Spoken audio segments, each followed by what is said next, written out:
অদম্য মিরাজ ছুটছেন দুর্বার গতিতে।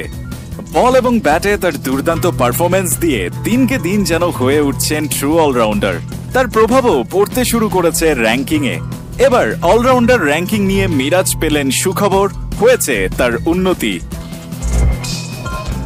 রাওয়ালপিন্ডিতে পাকিস্তানের বিপক্ষে প্রথম টেস্টের একমাত্র ইনিংসে মিরাজ ব্যাট হাতে করেছিলেন ৭৭ রান, আর ২ ইনিংস মিলিয়ে বল হাতে নিয়েছিলেন ৫ উইকেট। সেবারই আইসিসি টেস্ট অলরাউন্ডার র্যাঙ্কিংয়ে প্রথমবার শীর্ষ ১০-এ উঠে আসেন মেহেদী হাসান মিরাজ। ভারত সিরিজে ব্যাট হাতে তেমন আলো না ছড়ালেও বল হাতে ২ টেস্টে নিয়েছেন ৯ উইকেট। তারই সুফল মিলেছে র্যাঙ্কিংয়ে। কানপুর টেস্টের পর প্রকাশিত সর্বশেষ র্যাঙ্কিংয়ে ২ ধাপ এগিয়ে ৫-এ উঠেছেন মিরাজ। ৯ রেটিং পয়েন্ট বেড়ে এখন তার রেটিং পয়েন্ট ২৭২। এদিকে ভারত সিরিজ শেষেও অলরাউন্ডার র্যাঙ্কিংয়ে সাকিব আছেন আগের মতোই ৩-এ।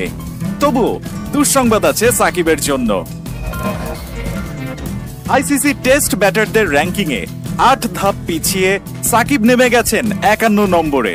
২০১০ সালের জানুয়ারির পর এই প্রথম টেস্ট ব্যাটিং র্যাঙ্কিংয়ে ৫০-এর বাইরে ছিটকে গেছেন সম্প্রতি টেস্ট থেকে বিদায়ের ঘোষণা দেয়া এই অলরাউন্ডার।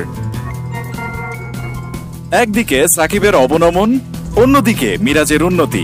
টাইগার ক্রিকেটের সামনের দিনগুলোতে আসতে যাওয়া পালাবদলের চিত্রের বার্তাই যেন আইসিসি রেখে গেল র্যাঙ্কিংয়ের আবরণে।